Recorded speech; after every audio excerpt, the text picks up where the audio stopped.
मैं आपको बीच में नहीं रोकना चाह रहा था, लेकिन मनीष, ये अपने आप में अगर हम एग्जैक्टली ब्रिक्स में जो कुछ हुआ है उसी के मद्देनजर बात करने की कोशिश करें तो ये पाकिस्तान के लिए कितना बड़ा झटका है। और जाहिर है भारत से रिश्तों की कीमत पर चीन भी पाकिस्तान का साथ अब नहीं देना चाह रहा है। एक ये बड़ा पॉइंटर निकलकर सामने आता है, कैसे देखते हैं आप? देखिए, इरशाद साहब आज सुबह सुबह चुटकुला सुनाने के मूड में हैं, जब वो पाकिस्तान की तारीफ करते हुए ऐसी बातें कर रहे हैं कि पाकिस्तान भारत से मुकाबला करने की जरूरत नहीं कर सकता है। देखिए, सीधी सी बात है, पाकिस्तान को हिंदी में हम लोग कहते हैं ना कि दूध भात है। जियो पॉलिटिक्स में पाकिस्तान की किसको जरूरत है? पाकिस्तान वो जगह है जहां पर जियो पॉलिटिक्स का कचरा फेंका जाता है।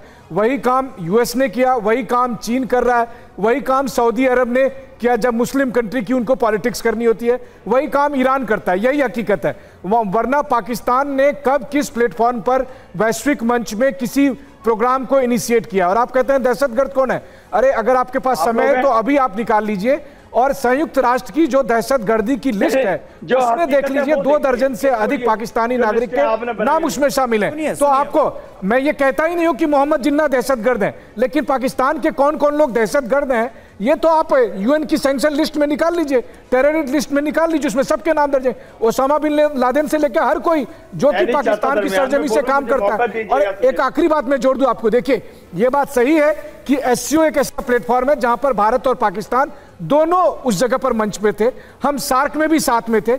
लेकिन दिक्कत पाकिस्तान के साथ यही है कि पाकिस्तान को अगर आप किसी एक समुदाय वाले कार्यक्रम में बुलाइए तो वहां पर भी वो अपनी राग अलापने लगते हैं। तो क्या है ना कि आपने ये तय कर रखा है, जैसे हमारे यहाँ हिंदी में कहावत है कि कीचड़ में अगर कोई जानवर है तो वो चाहता है कि बाकी लोग भी कीचड़ में आ जाए। पाकिस्तान भी जियो पॉलिटिक्स का वही कीचड़ है जहां पर कि वो चाहता है कि बाकी का मुल्क उसी में आ जाए। ठीक है, ले लीजिए मौका, इरशाद साहब ले लीजिए मौका, जल्दी से जवाब दीजिए, फिर मैं बाकी मेहमानों का रुख करूंगा।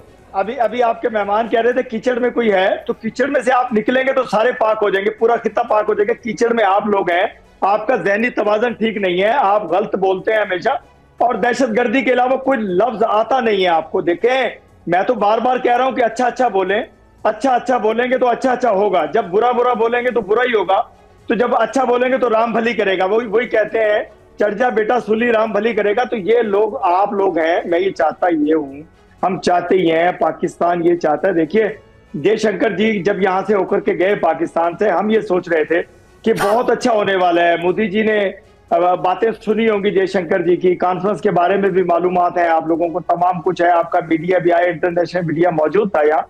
तो हम ये समझते थे कि ब्रिक्स में भी आप हमें वोट देंगे, हमें सपोर्ट देंगे आप, क्योंकि हम आपके पड़ोसी भी हैं, हम भाई भी हैं, हम बिछड़े हुए हैं एक दूसरे से, एक ही जिस्म दो जान है, 2 मुल्क हो गए एक मुल्क से।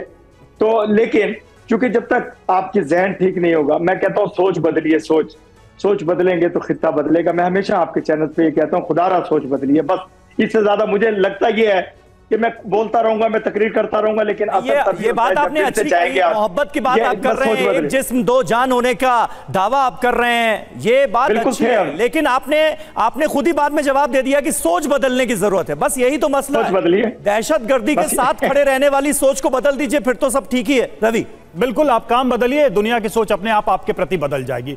Action speaks louder than words. बातों की बात नहीं है, आपके काम भी वैसे होने चाहिए। और देखिए, अब आपको बताते हैं कि पीएम मोदी ने ब्रिक्स में कैसे बिना नाम लिए पाकिस्तान को आईना दिखा दिया, और आतंकवाद पर कोई समझौता नहीं। ये एक बॉटम लाइन है भारत की, और हर मंच पे हमने ये बात कही है कि आतंकवाद से कहीं कोई कॉम्प्रोमाइज नहीं होगा, समझौता नहीं होगा, दोहरे मापदंड हमें मंजूर नहीं होंगे। टेरर फाइनेंसिंग रोकने पर फोकस हो, यानी जो लोग आतंकवाद को फ्यूल करते हैं, पैसा प्रोवाइड करते हैं, रिसोर्स, उस पर हमारा फोकस होना चाहिए। और युवाओं में कट्टरता पर लगाम जरूरी है कि आने वाली पीढ़ी में भी ये जो सोच है कट्टरता की, वो आगे न जाए।